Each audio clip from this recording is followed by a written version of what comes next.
الحمد للہ رب العالمین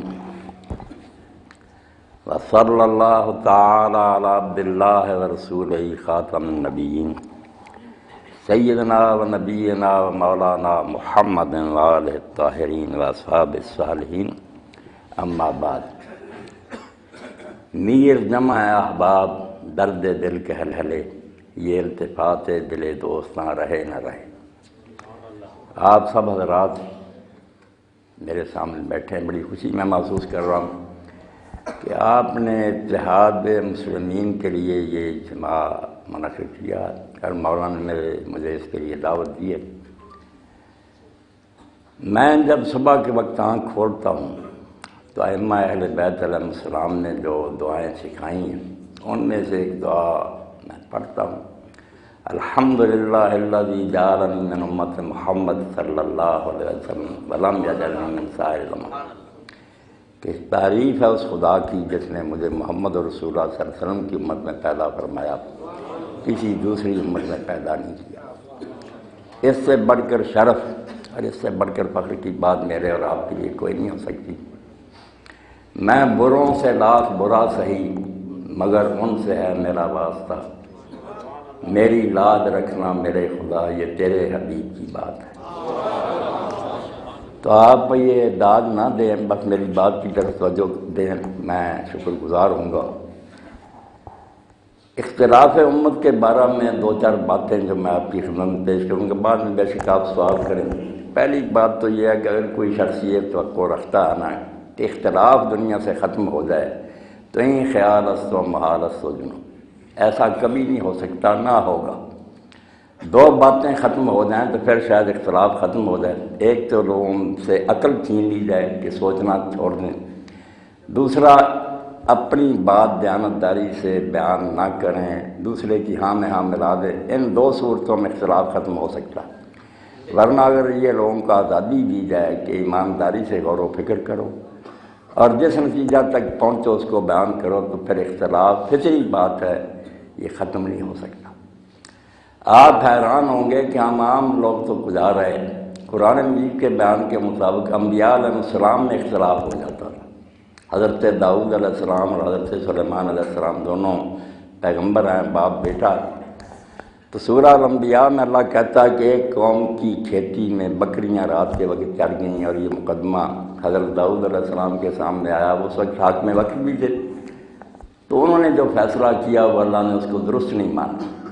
ففہمنا سلیمان علیہ السلام کو اللہ نے صحیح بات سجا دی، مگر تعریف دونوں کی وَكُلًّا آتَيْنَا حُكْمًا وَعِلْمًا، کہ سب کو ہم نے علم اور حکمت دیا تھا، باپ کو بھی دیا تھا اس کو، مگر فیصلہ سلیمان علیہ السلام کا درست نکلا۔ پیغمبر ہوتے ہوئے ایک معاملہ کے سمجھنے میں باپ اور بیٹے کا، دونوں نبیوں کا اختلاف ہو گیا۔ اس لیے اختلاف سے نہ گھبرائیں، یہ اس کائنات کی رونق رہے گا، یہ اللہ تعالیٰ کی دی عقل کا استعمال ہے، اس سے ناراض نہیں ہونا چاہیے، بالکل ٹھیک ہے۔ بری بات صرف یہ ہے کہ اس اختلاف کو جو دیانتداری سے ہو سکتا ہے مخالفت اور مخاصمت کا ذریعہ بنا لیا جائے، دشمنی آپس میں بیر، اور جیسے میرے ایک ساتھی کہہ رہے تھے کہ دشمنوں نے بھی صادق کہا، دشمن کوئی نہیں، بالکل یہ غلط باتیں ہیں۔ سب لوگ آپ اہل سنت سے ملیں، وہ آپ سے ملیں تو پتہ چلے کہ سب ائمہ اہل بیت کی تعظیم کرتے ہیں۔ میں نے نقوی صاحب سے سنا، وہ ایک جلسے میں انہوں نے کہا یار میں جب سے مجلس میں شامل ہوا ہوں علماء کی متحدہ میں اہل سنت کے مدارس میں گیا اور مجھے پتہ چلا کہ وہ بالکل اہل بیت کے خلاف نہیں، ان کو اسی طرح مانتے ہیں جس طرح ہم مانتے ہیں، صرف طریقہ ہے تھوڑا بہت اختلاف اس میں ہو سکتا۔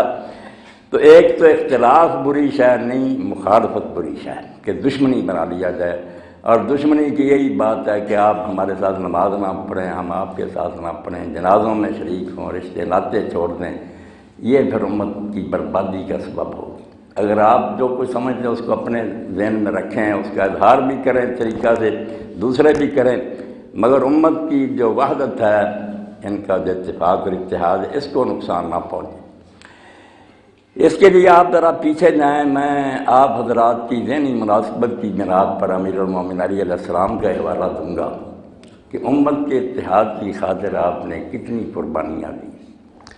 سب سے پہلے تو رسالت مآب علیہ الصلوۃ والسلام کے بعد جب خلافت منعقد ہوگی تو یہ نجران میں تھا ابو سفیان، وہاں سے آیا تو اس نے جب دیکھا کہ یہ ابو بکر خلیفہ ہو گئے تو ان کے دوست سے زمانہ جاہلیت سے رسالت مآب علیہ السلام کے چچا حضرت عباس ان کے پاس گیا۔ یہ واقعہ جو میں عرض کر رہا ہوں اس احسان کو امت بلا نہیں سکتی کہ علیہ السلام نے اس وقت کس دیانت کا مظاہرہ کیا اور امت کی وحدت کا۔ حضرت عباس کو ساتھ گانٹا کہ یہ کون ہے جو بنو تیم کا آدمی ایک خلیفہ بن گیا، ہم عبد المناف کی اولاد جب مر گئے تھا تو قریبی، اٹھے آپ حضرت علی کو کھڑا کریں اور میں اس کی حمایت کے لیے مدینہ کی گلیوں کو سواروں اور پیادوں سے بھر دوں گا۔ آپ اندازہ کریں اگر یہ سازش کامیاب ہو جاتی تو اسلام مدینہ میں ہی ختم ہو جاتا۔ اور جب حضرت عباس بھی اور یہ ابو سفیان دونوں رسول حضرت علی علیہ السلام کے پاس آئے اور یہ پیشکش کی کہ آپ ہر لحاظ سے زیادہ حقدار ہیں، آپ اٹھے، تو آپ نے فرمایا کہ ابو سفیان میری حمایت کے لیے جو سوار اور پیادے آئیں گے وہی ہے نا جو میدان بدر اور احد میں رسالت مآب کے خلاف آتے تھے۔ تو میری حمایت کے بہانے چاہتا کہ وہی اسلام کے دشمن دوبارہ مدینہ میں آ جائے، نہ ابو بکر رہے نہ میں رہوں اور اسلام یہی تباہ ہو کر رہ جائے، میں تیری اس سازش کا شکار نہیں ہو سکتا۔ امت کے اتحاد کے لیے کتنی بڑی بات ہے، ورنہ اس کی بات کو آپ قبول کر لیتے نہ آج سنی ہوتے نہ شیعہ ہوتے، سب کو برباد ہو جاتا۔ اور پھر حضرت علی علیہ السلام کے خلاف جو لوگ اٹھے، ساری دنیا کے مسلمان مانتے ہیں، اہل سنت میں سے بھی کوئی اس کا منکر نہیں، کوئی شرارتی اور ضدی اور الگ بات ہے کہ جنگ جمل میں جو لوگ آئے، صفین میں آئے، نہروان میں آئے، ان سب جنگوں میں حق علی علیہ السلام کے ساتھ تھا۔ کوئی سنی عالم ایسا نہیں کہتا، ٹھیک ہے وہ کہتے ہیں ان سے کوئی برا نہیں تھا۔ وہ خارجی جو نا آج ہم نے ہزار برا کہیں، وہ بڑے دیندار لوگ تھے، بڑے نمازی تھے، متقی تھے، مگر جذباتی تھے۔ جب آپ نے ثالثی قبول کر لی، تحکیم قبول کر لی، ثالث مقرر ہو گیا وہ موسیٰ شرعی اور عمر بن العاص کے میرا اور معاویہ کا فیصلہ کرو، تو وہ 12,000 آدمی ناراض ہو کر الگ ہو گیا کہ کیا فیصلہ کرنا، آپ خلیفہ برحق ہیں، قرآن کہتا ہے باغیوں سے جنگ کرو، آپ نے اس معاویہ کے ساتھ ثالثی کیا کرنی؟ یہ ثالثی قبول کر کے آپ نے اپنی پوزیشن مشکوک کر لی۔ برے نہیں تھے، نیت نیک تھی، مگر باغی ہو گئے۔ تو اور انہوں نے اعلانیہ کہنا شروع کر دیا کہ یہ کام جو آپ نے کیا نا، تحکیم کو قبول کرنا، یہ کفر ہے۔ اتنی دور تک چلے گئے کہ وہ پہلے ہی کافر تھے جو آپ سے لڑ رہے تھے، مگر آپ بھی کافر ہو گئے ہیں۔ آپ نے اپنی خلافت کو مشکوک اعلانیہ کہتے تھے علی علیہ السلام کو کہ آپ کافر ہیں، کفر سے توبہ کریں، پھر ہم دوبارہ آئیں گے آپ کی فوج میں، ورنہ آپ کو جہاں پائیں گے قتل کریں گے۔ اعلانیہ کہتے ہیں قتل کریں گے، مگر اندازہ کریں آپ ان لوگوں کے بارے میں علیہ السلام نے کیا فرمایا۔ حدیث کی کتابوں میں آتا، آپ نے کہا 3 وعدے ہیں میرے تمہارے ساتھ، تمہارے کلمہ کا میں احترام کروں گا، تم بے شک مجھے کافر کہو، مجھے قتل کرنے کی دھمکیاں دو، مگر مسجدوں میں آؤ گے تو تمہیں مسجدوں میں آنے سے نہیں روکا جائے گا، اور جو مال فے پبلک فائننس بیت المال سے وظیفہ وہ جیسے دوسرے مسلمانوں کو ملتا تمہیں بھی ملتا رہے گا۔ اور تیسری بات یہ ہے کہ میں تمہارے خلاف جنگ کی ابتدا نہیں کروں گا جب تک تم خون خرابہ نہ کرو۔ جب انہوں نے بستیوں میں خون خرابہ شروع کر دیا، پھر آپ نے ان کے خلاف قدم اٹھایا، ان کو بری طرح ہلاک کیا، 12 صرف ان میں سے بچے۔ اندازہ کریں کہ جو کافر کہہ رہے تھے آپ کو، انہیں بھی آپ نے کہا کہ مسجدوں میں آؤ۔ اتحاد اسلام کا جو کتنا مقدمہ ہے، کافر کہہ رہے ہیں، اگر آپ انہیں کہتے ہیں تمہیں مسجدوں سے نہیں روکا جائے، حوصلے سے میری باتیں سننی، جذباتی باتوں کا کوئی فائدہ نہیں۔ اور جو جنگ جمل اور جنگ صفین میں قتل ہوئے، آپ نے ان کی نماز جنازہ پڑھی اور دفن کیا۔ یہ ہماری بدقسمتی ہے کہ بعد میں جب آپ کے فرزند کی باری آئی رسول اللہ کے علاقے پر سوار کی، تو مسلمانوں نے اپنے مردوں کو دفن کیا میدان کربلا میں، مگر امام حسین علیہ السلام ان کے ساتھیوں کو بغیر غور و کفن کے چھوڑ گئے۔ انہوں نے یہ سلوک کیا، مگر حضرت علی علیہ السلام نے کلمہ کا احترام کرتے ہوئے جو ان سے لڑے تھے ان کی بھی نماز جنازہ پڑھی اور ان کو باقاعدہ دفن کیا۔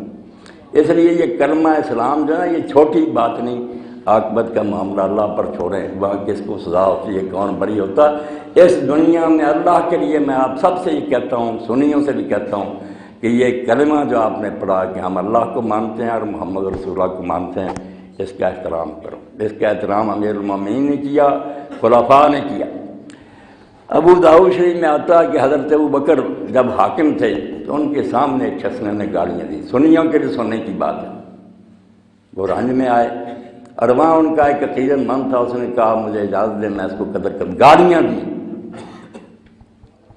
آپ غصہ پی گیا، وہ شخص گاڑیاں دینے والا چلا گیا تو آپ نے اس کو پوچھا اپنے عقیدت مند کو کہ اگر میں تجھے اجازت دے دیتا تو تو قتل کر دیتا؟ اس نے کہا میں نے کوئی کسر چھوڑنی تھی، فرمایا اسی لیے میں غصہ پی گیا کہ یہ مقام دین میں رسول اللہ کے سوا کسی کا نہیں، نبی علیہ السلام کا یہ مقام ہے، کونے کو گالی دے تو وہ اسلام سے نکل جاتا، مرتد ہے، اس کی اصلاح قتل، باقی کوئی کتنا بڑا نا اس کو اگر گالی دیتا چلو بےہودگی سمجھ لو، قتل کا مستحق نہیں ہوتا، قتل کی اصلاح کوئی آسان بات ہے۔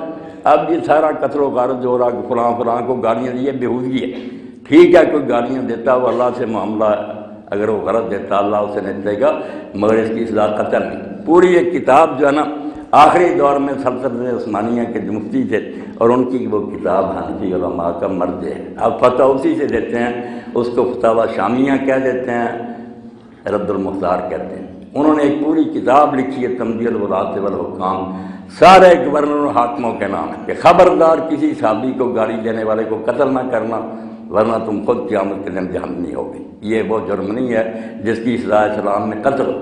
اتحاد کی خاطر بہت کچھ برداشت کرنا پڑتا ہے، ورنہ اتحاد کی خالی باتوں سے کوئی فائدہ نہیں۔ پہلے سمجھیں کہ کس حد تک اس شخص کا جرم ہے، اسلام میں اس کی کیا سزا ہے۔ آپ اپنی طرف سے جذباتی ہو کر فیصلے کرتے رہیں گے، اپنی شریعت بنا رہیں گے، پھر اتحاد کبھی نہیں ہو سکے گا۔ اور نماز کے بارے میں آپ حیران ہوں گے، امام حسن علیہ السلام، امام حسین علیہ السلام، ان کے سامنے مروان جو تھا نا وہ مدینہ میں نماز پڑھاتا تھا، اب جو اس کا کردار ہے وہ سنی شیعہ سب جانتے ہیں، مگر یہ دونوں اس کے پیچھے نماز پڑھتے تھے، اور یہ خبر ہمیں امام جعفر صادق علیہ السلام نے دی ہے، اور پھر اس نماز کو دہراتے بھی نہیں تھے، کہتے ہیں ان کو اس کو سب و شتم بھی کرتے تھے، برا کہتے تھے، مگر نماز اس کے پیچھے پڑھتے تھے، کیونکہ اسلام اس وقت تک نہیں آپ مستحکم ہو سکتا، نہ اتحاد ہو سکتا جب تک آپ نماز ایک نہ کریں۔ اگر آپ زبانی باتیں کرتے رہنا مگر شیعہ سنی کے پیچھے نماز نہ پڑھے اور سنی شیعہ کے پیچھے، تو پھر یہ ایک خواب ہی ہے جو کبھی شرمندہ تعبیر نہیں ہوگا۔ پہلے یہ بہنا رشتہ کہ اسلام تو جوڑتا ہی نماز سے، اگر نماز آپ اکٹھی نہیں پڑھ سکتے اتحاد کا کوئی سوال نہیں۔ اور آپ حیران ہوں گے کہ ائمہ اہل بیت علیہ السلام کی 30 سے زیادہ حدیثیں ہیں کہ سنی عالم کی پیچھے نماز پڑھنے میں اتنا ثواب۔ آپ ہاتھ لٹکا کر پڑھیں، میری مسجد میں اگر آپ آئیں تو بالکل حرمین کا نمونہ دیکھیں گے، لوگ ہاتھ چھوڑ کر پڑھ رہے ہیں، ناف کے نیچے ہے، سینے پر ہے، کسی کو کوئی تحفظ نہیں، کوئی کسی دوسرے کو کچھ نہیں کہتا، سب جانتے ہیں کہ یہ باتیں معمولی ہیں۔ اب میرے سامنے علماء بیٹھے، میں کہوں گا کہ اگر آپ لوگ اتحاد چاہتے ہیں تو پہلے علماء بیٹھ کر یہ فیصلہ کریں کہ یہ فروعی مسائل میں جو اختلاف ہے، ہاتھ چھوڑنا یا باندھنا، اس کا درجہ کیا ہے اسلام۔ اگر تم لوگ کہتے ہو جیسے شیعہ حضرات کی یہ مبطل صلاۃ ہے، ہاتھ باندھ لیے نماز باطل ہوگی، ثابت کرو، ائمہ اہل بیت سے اور شیعہ فقہ ثابت کرو کیوں مبطل صلاۃ ہے، یہ کہو ہم نہیں باندھتے، ٹھیک ہے نہ باندھو۔ سنیوں میں سے بھی امام مالک رحمۃ اللہ علیہ کے پیروں نہیں باندھتے، امام لیث کے پیروں جو تھے مصر میں وہ نہیں باندھتے تھے، امام اوزاعی شام میں نہیں باندھتے، اور میں خود کے ہی رقصوں میں کھلے ہاتھ پڑھتا ہوں، کوئی بات نہیں۔ مگر یہ کہنا کہ باندھ لیے تو نماز باطل ہو جائے گی، یہ عام شیعہ کتابوں میں ایسے ہی لکھا، مگر اس کی کوئی دلیل نہیں، کوئی ثابت نہیں کر سکتا کیوں باطل ہے چلوا۔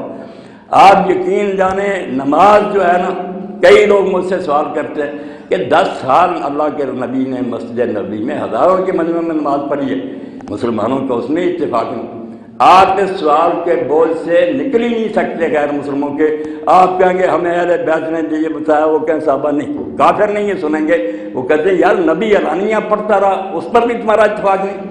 اس بات کو پلے باندھو اور میں ثابت کر دوں گا کہ رسول اللہ نے ہاتھ باندھے اور چھوڑے بھی، اس لیے کوئی بات نہیں، شرارتی لوگوں نے اپنی دکانیں بنانے کے لیے ایسا کیا، ورنہ اس میں کوئی فرق نہیں، کوئی ہاتھ باندھ دے چھوڑ دے۔ نماز کے کچھ اجزاء ایسے ہیں جو فرائض اور واجبات ہیں، ان کے بغیر نماز نہیں۔ جیسے آپ اس وقت ہزاروں کی تعداد میں بیٹھے ہیں، قد چھوٹے بڑے ہیں، رنگ جدا جدا ہے، بہت سی چیزوں میں فرق ہے، مگر آپ سب انسان کہلاتے ہیں۔ نماز کہلائے گی بے شک 100 طرح پڑھی جائے، جب تک یہ 6-7 باتیں رہ جائیں کہ نماز شروع کرے اللہ اکبر سے کہے، ہاتھ اٹھانا بھی فرض نہیں، واجب نہیں، سنت، اسی لیے ہمارے یہاں مسجد رحمان ہے، وہاں دونوں ریاستوں میں کوئی ہاتھ نہیں اٹھاتا، پہلی مرتبہ بھی نہیں اٹھاتی۔ وہ حکومت جو وہاں چل رہی ہے یہ خارجیوں کی ایک شاخ ہے، مگر بہت نرم بہت دل لوگ ہیں مسجد رحمان کے لوگ، وہاں سلطان بھی آبادی ہے، وہاں قاضی بھی آبادی ہیں، آتے ہیں سیدھے کھڑے ہوتے ہیں، اللہ اکبر اللہ اکبر، تکبیر تحریمہ فرض ہے، اس کے بغیر نماز چالو نہیں ہوگی۔ ہاتھ آپ اٹھا رہے ہیں تو بہتر ہے، نہ اٹھائیں تو نماز کا کچھ نہیں بگڑے گا، ان کی نمازیں نہیں درست ہیں۔ اس کے بعد ہے کہ سورہ فاتحہ پڑھیں، اس کے ساتھ سورہ پڑھیں، کوئی سارے مسلمان پڑھیں، رکوع کریں، پھر سیدھا کھڑا ہوں، پھر 2 سجدے کریں، ان کے درمیان بیٹھیں، آخر میں تشہد پڑھیں اور سلام کہیں۔ کئی دوست مجھ سے پوچھتے ہیں شیعہ سلام نہیں کہتے کیونکہ وہ آدمی نے ادھر منہ پھیرا ادھر منہ، اس کو ہی سلام کہتے ہیں۔ حالانکہ اگر وہ افریقہ اور لیبیا وغیرہ میں جائیں، وہاں سنی جو ہیں امام مالک کے پیرو، وہ بھی منہ سیدھا رکھ کر بس السلام علیکم کہہ دیتے ہیں۔ سلام کہنا نماز کا خاتمہ ہے، منہ پھیرنا ادھر ادھر یہ کوئی نہیں۔ اور یہ 2 سلام اور 1 سلام دونوں اللہ کے رسول نے پھیرے، کبھی صرف منہ سامنے رکھ کر 1 سلام السلام علیکم، مالکی اتنا ہی کہتے ہیں، آپ لوگ لمبا کہتے ہیں السلام علیکم ورحمۃ اللہ وبرکاتہ۔ زبان سے یہ کلمہ کہنے سے نماز ختم ہو جاتی ہے۔ اب لوگ پوچھتے ہیں یہ 3 بار اس طرح کرتے ہیں، میں کہتا ہوں یار یہ تاکی بات ہے، نماز کے بعد کے ذکر اذکار ہے، اگر کوئی شیعہ اس طرح نہ کرے نماز میں ذرا برابر فرق نہیں آتا، کچھ نہیں۔ السلام علیکم منہ سے کہنا ضروری تھا، وہ اس نے کہہ دیا، نماز ہو گئی ختم۔ اس کے بعد سنی بھی بلند آواز سے کہتے ہیں اللہ اکبر 1 بار، آپ 3 بار کہہ دیتے ہیں، ہاتھ بھی اٹھاتے ہیں۔ اس کو علماء تاکیبات کہتے ہیں کہ نماز کے بعد کے ذکر اذکار ہیں، کریں، اچھا نہ کریں تو آپ بھی سمجھیں، مسائل اپنے علماء سے بھی پوچھا کریں نا۔ انہوں نے کہا یار آخری حق بتاؤ کہ نماز کس طرح پڑھی جائے، تو کہہ دیں گے کہ نماز ہو گئی، اس سے زیادہ اگر کوئی کرے گا تو بہتر ہے۔ یہ قنوت جو آپ لوگ پڑھتے ہیں، میرے ساتھی پڑھ لیتے ہیں، جاتے ہیں شیعہ مسجدوں میں، میں کہتا ہوں دوسری رکعت میں اگر رکوع سے پہلے ہاتھ اٹھائیں گے، یار سنی کتابوں میں بھی رسول اللہ پڑھتے تھے، آپ لوگ کہتے ہیں ہنگامی حالات میں تھے، وہ کہتے ہیں ہر وقت ہنگامی حالات میں، فرق کوئی نہیں، اٹھا لیا کرو ہاتھ، بہت معمولی باتیں ہیں، مگر اس کے لیے علماء کا سینہ کھلا ہونا چاہیے۔ آپ عام لوگ ہیں، سادہ ہیں، جو علماء آپ کو بتائیں گے، جب یہی کہہ دیں گے کہ سنیوں کی نماز باطل ہے، وہ کہیں گے شیعوں کی باطل ہے، اتحاد کیا ہوگا پھر؟ اتحاد کی باتیں رہ جائیں گی، ایک فنکاری، اتحاد نہیں ہوگا۔ نماز کھلے دل سے بغیر تحفظ کے آپ سنیوں کے پیچھے پڑھیں، سنی آپ کے پیچھے پڑھیں۔ ابھی علامہ صاحب نماز پڑھائیں، میں ان کے پیچھے پڑھوں گا، مجھے ذرا ہچکچاہٹ نہیں ہوگی کہ میری نماز کو کوئی نقصان پہنچے گا۔ امت کی وحدت کے لیے پہلے نماز کا ایک ہونا ضروری ہے۔ اور پھر ایک بات جو میں عرض کروں، میں دونوں کو مجرم سمجھتا ہوں۔ ان دنوں میں سنی حضرات کتابیں لکھتے ہیں کہ شیعوں کی کتابوں میں آتا ہے قرآن مجید میں اس طرح تھا، مگر اب نہیں ہے۔ باقی بہت روایتیں جس سے قرآن مشکوک ہو گیا، اور یہ صرف آپ کی نہیں سنیوں کی کتابوں میں بھی ہے، اس طرح تھا پہلے مگر اس میں نہیں ہے۔ نتیجہ کیا نکلا؟ ہندو عیسائی اور غیر مسلموں کے آپ بیان سنیں، وہ نعرے لگاتے ہیں کہ دونوں فریقوں نے مان لیا کہ ان کی کتاب بدل چکی ہے۔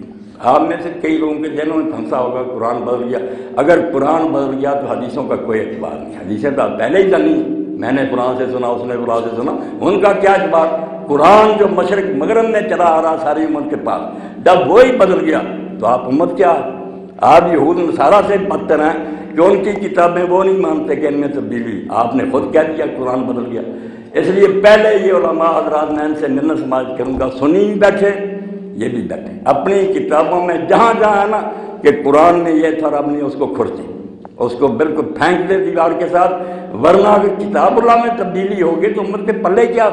اس بنا پر یہ مسلمان کہلاتے ہیں۔ پھر نیا نبی آنا چاہیے جو نئی کتاب لے کر آئے، قرآن کے بارے میں جہاں جہاں کوئی روایت ہے، روایتوں کو آگ لگا دو، یہ انسانوں کی باتیں ہیں کہ میں نے فلاں سے سنا، کون جانتا یہ منافق لوگ ہیں جو ایسی باتیں کرتے رہے۔ قرآن مشرق سے مغرب تک، اور یہ کوئی شیعہ عالم بھی نہیں کہتا، جب پوچھا جاتا ہے کہ ائمہ طاہرین کے پاس کوئی اور قرآن تھا، نہیں کہتے ہیں، بالکل یہ بہانہ بنائیں گے کہ مہدی علیہ السلام کے آنے تک انہوں نے اسی کا انتظار کیا، اس وقت تو یہی چلتا رہا۔ یار ظلم ہو گیا کہ کتاب اللہ بدل چکی تھی، اس کو کیا چالو کرنا تھا؟ کہہ رہے چھوڑ دو بھائی، یہ کتاب اب خدا کی نہیں۔ تو اس لیے ایک میری منت یہ ہے کہ سنی، میں ان کو بھی مجرم ٹھہراتا ہوں، میں ان کی روایتوں کو بھی جانتا ہوں کہ اس میں انہوں نے بھی لکھا کہ اس میں یہ تھا اور نہیں رہا، نہیں، قرآن جتنا تھا اتنا ہی ہے، نہ اس میں زیر کا فرق پڑا نہ زبر کا پڑا۔ یہ اللہ کی حفاظت میں جو اس کو مشکوک کرنے کی کوشش کرے وہ پھر اتحاد مسلمین کی باتیں کرے تو منافق ہے، بالکل بے ایمان آدمی ہے۔ پھر اتحاد کس بات پر ہوگا جب ہمارے پاس اللہ کی کتاب ہی نہیں۔ اور دوسری بات جو علامہ صاحب کہہ رہے تھے، یہ تاریخ جو ہے نا، خدا کے لیے کہ حضور کے بعد کیا ہوا، یہ تاریخ ہے، اور یہ تاریخ ان لوگوں نے لکھی، وہ خود مانتے ہیں کہ یہ ہم نے فلاں سے سنا، اور ان کے بارے میں جب کتابوں میں ہم پڑھتے ہیں نا، اکثر راوی جھوٹے ہیں، بالکل بے ایمان آدمی ہے جو اسلام کو برباد کرنے کے لیے ہمیں لڑا رہے ہیں، فلاں نے یہ ظلم کیا، فلاں نے یہ مجلس چونکہ علم کی ہے، اور میں بڑھاپے میں چاہتا ہوں کہ اتمام حجت ہو جائے، مشرق مغرب میں میری باتیں جا رہی ہیں، امریکہ سے لے کر آسٹریلیا تک سن رہے ہیں لوگ، یہ بات جانی چاہیے کہ یہ جو ظلم ہے نا، ان کے بارے میں پہلے صحیح سمجھ سے ثابت کریں۔ میں علماء کی ذمہ داری سمجھوں گا کہ آپ کے سر پر قرآن ہے اور اللہ گواہ، پہلے ثابت کرو کہ یہ ظلم ہوئے ہیں، اس کی کوئی مستند بات ہے۔ ہمارے اپنے دور میں بات ہوتی ہے، ہم اس کا فیصلہ نہیں کر سکتے۔ ہمارے سامنے بھٹو صاحب ہوئے، ان کے حامی لکھتے ہیں کہ وہ بہت محب وطن تھے، وہ بھی کتابیں لوگ پڑھ رہے ہیں۔ دوسری طرف وہ بھی ہے جو کہہ رہے ہیں وہ دشمن سے، ملک کے غدار تھے، یہ ساری کتابیں پھیل گئی۔ اب جو کوئی بیچارہ پڑھے گا اپنے دور کی بات ہے، کیا فیصلہ کرے گا؟ 1400 سال کی بات ہے، ہر طرح کے لوگ داخل ہو گئے مسلمانوں کو لڑانے کے لیے۔ اس لیے یہ متائن مظالم پہلے ثابت کرو صحیح سند سے، بے شک شیعوں کی کتابیں ہوں کہ ان کے راوی سچے ہیں، اور اگر تمہارے علماء کہیں کہ جھوٹے ہیں تو کیوں ان کی بنا پر خلیفوں کو برا کہتے ہو، اور وہ کیوں حضرت علی اور حسین کو بدنام کرتے ہیں کہ وہ باغی تھے؟ پہلے ثابت کرو کہ یہ چیزیں ہوئی ہیں، اور ان کے بعد حکم شرعی بیان کرو کہ بالفرض یہ ظلم ہوا، شریعت نے اس کی کیا صلاح، کافر ہو گئے کہ ان پر لعنت کی جائے۔ اس لیے اتحاد کی بات اگر کرنی ہے تو دیانتداری سے کرو، قرآن کو سچا مانو، تاریخ کو کھنگالو، اور اس میں سے جو ہے نا غلط باتیں چھانٹ کر پھینک دو۔ بے شک کتنی ناراضگیوں نے کہ ہم تو صدیوں سے ہی سنتے ہیں، کوئی فائدہ نہیں، صدیوں سے سننے سے بات سچی نہیں ہو جاتی، پہلے اس کی تحقیق کرو۔ تحقیق کے بغیر کسی بات کو ماننا انسانیت کی توہین ہے، جو سنی وہ مانتے چلے گی عقل مندی۔ اور باقی یہ نماز وغیرہ کے احکام روزے، ان کے بارے میں شیعہ حضرات یہ اپنی فقہ کی کتابیں کھنگالیں، میں نے پڑھی الحمدللہ، بڑی خوشی ہوئی۔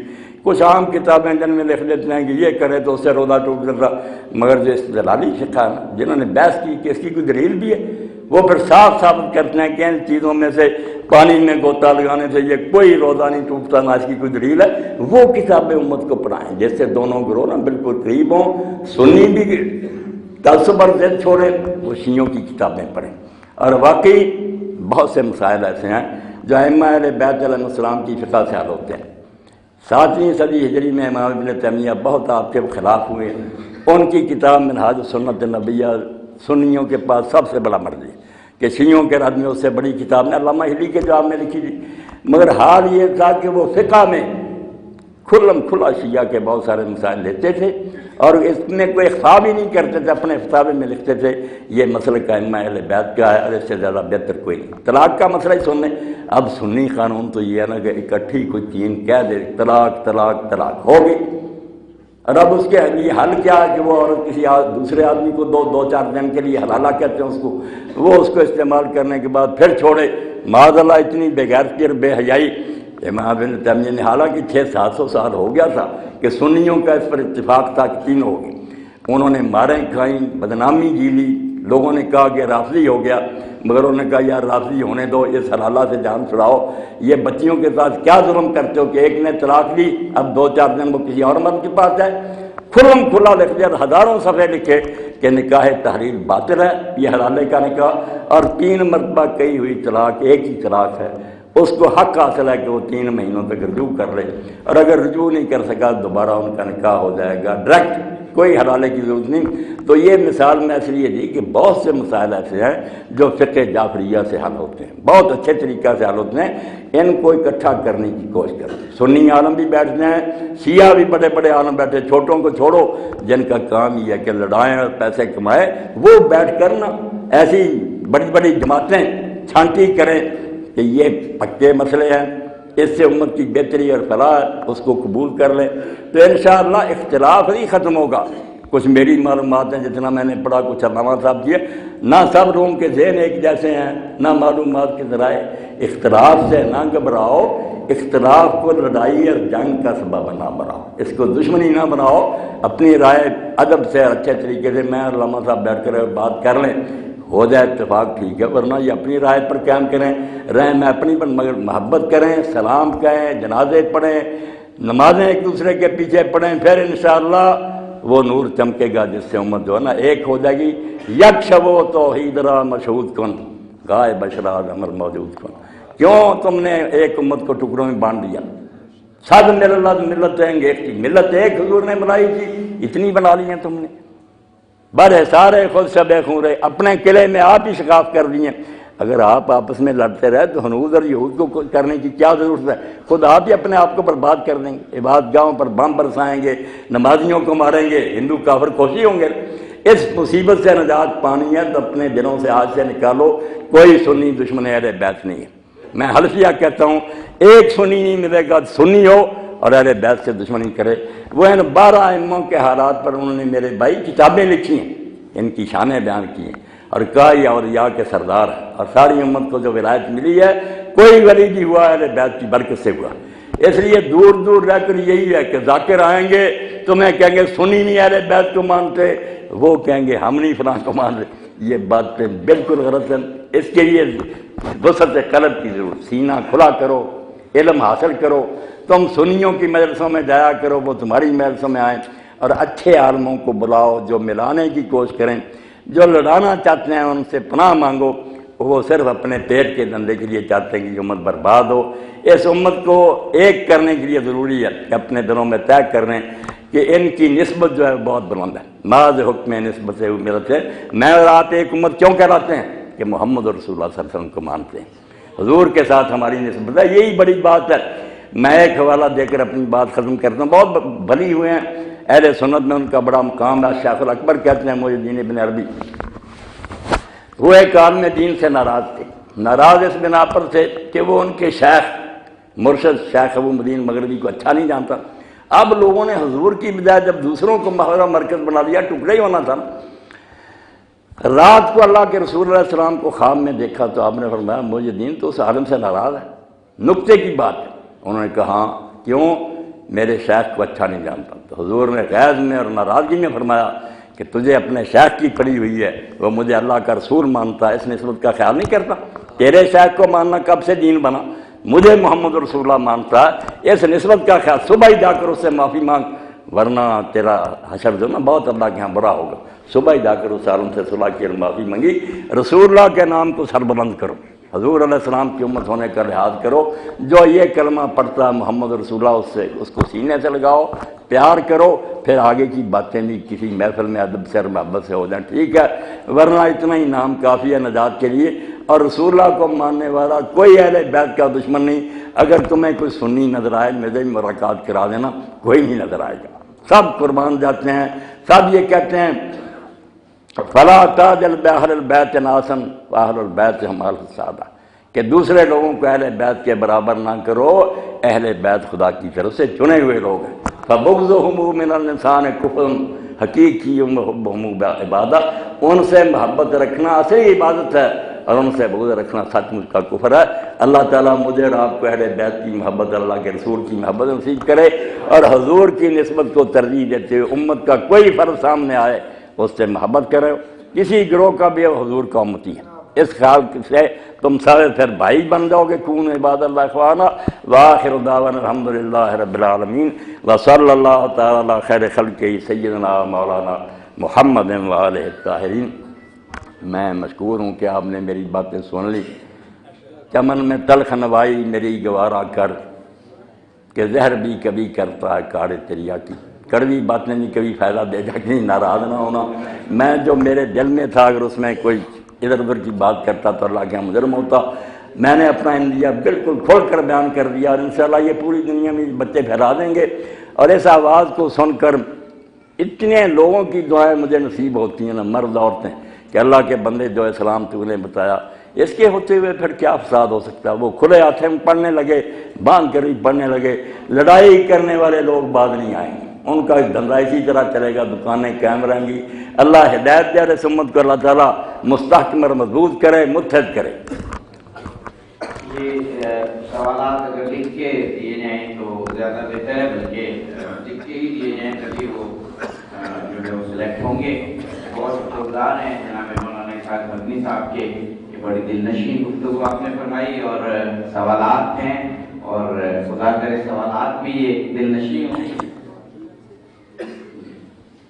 یہ ایک سوال ہے جناب مولانا کہ حضرت امام مہدی علیہ السلام کا انتظار اور اسلامی حکومت کا قیام سب اہل تشیع اور اہل سنت کر رہے ہیں، تو اگر اس عقیدے کو مضبوط کیا جائے انتظار امام مہدی علیہ السلام کو، تو یہ بھی کیا اتحاد کا باعث ہو سکتا ہے؟ دونوں گروہ جانا بالکل اس پر متفق ہیں، دونوں کے دفتر حدیث کے بھرے ہوئے ہیں کہ حضرت سیدہ فاطمہ الزہرا علیہ السلام کی اولاد سے ایک شخص محمد نامی آئے گا علیہ السلام، اور اس کے زمانہ میں یمن اور قسطن پہلے ظلم سے بری ہوئی ہوگی زمین، پھر عدل و انصاف سے بھر جائے گی، اور ورلڈ اسٹیٹ قائم ہوگی۔ ایک آدھ علاقے میں نہیں، مشرق سے مغرب تک اسلام کے جھنڈے لہرائیں گے، دین غالب ہوگا۔ ہم سب اس کے منتظر ہیں۔ آپ لوگ کہتے ہیں وہ پیدا ہو گئے، مگر ابھی اعلان نہیں کر رہے، وہ کہتے ہیں پیدا ہوں گے، مگر آمد میں کسی کا اختلاف نہیں ہے کہ آئیں گے اور دین کو قائم کریں گے، اور ان کے زمانہ میں اسلام غالب آئے گا۔ اللہ تعالیٰ وہ وقت قریب لائے، اللہم صلی علی محمد و آل محمد وعجل فرجہم، اللہ جلدی لائے۔ ہم سب اس کے منتظر ہیں، وہ ہمارے سب کے امام ہیں، کسی ایک گروہ کے نہیں، پوری امت کے ہیں۔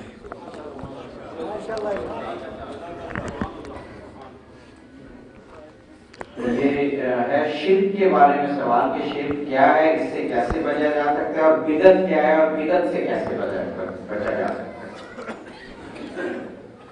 شرک کے بارے میں آپ جانتے ہیں کہ کلام الہی میں اللہ تعالیٰ نے بالتصریح فرما دیا کہ ہر جرم جس کے لیے میں چاہوں گا بخش دوں گا، مگر شرک کی بخشی نہیں ہوگی۔ جو شرک کرے گا نا، اللہ نے اس کے لیے جنت کو حرام کر دیا، اس کا ٹھکانہ جہنم ہے، اور اس کا کوئی مددگار نہیں ہوگا۔ یہ قرآن مجید میں بار بار آیا بالتصریح، اور انبیاء علیہ السلام جتنے آئے ہیں وہ اسی لیے آئے ہیں، یا قوم اعبدوا اللہ ما لکم من الہ غیرہ، اللہ کی پوجا کرو، اس کے سوا کسی کی پوجا نہیں۔ اب دو باتیں الگ الگ ہیں، ایک تو ہے کہ ہم کسی نیک آدمی سے دعا کرائیں کہ آپ اللہ کے حضور دعا کریں اللہ تعالیٰ میری یہ مشکل حل کرے، یہ بالکل جائز ہے، اس میں کسی کا اختلاف نہیں۔ اہل حدیث اور بریلوی جو بندی شیعہ سب مانتے ہیں کہ یہ خطرے سے خالی بات ہے۔ آپ کسی اللہ کے نیک بندے سے کہہ دیں کہ وہ اللہ سے دعا کرے، کوئی بات نہیں۔ اور اگر دعا کا موقع نہیں، ہم دور ہیں مدینہ منورہ سے، یا وہ بزرگ ہمارے سامنے نہیں، تو ان کا وسیلہ دے سکتے ہیں، اس میں بھی کوئی بات نہیں کہ اللہ فلاں کی برکت ان کے خیر ان کے واسطہ سے ہمارا کام کر، اس پر بھی اللہ خوش ہوتا کہ میرے نیک بندوں سے محبت کرتے ہیں۔ اور اقبال کی زبان میں خار ہیں بدکار ہیں ڈوبے ہوئے ذلت میں، کچھ بھی ہیں آخر تیرے محبوب کی امت میں۔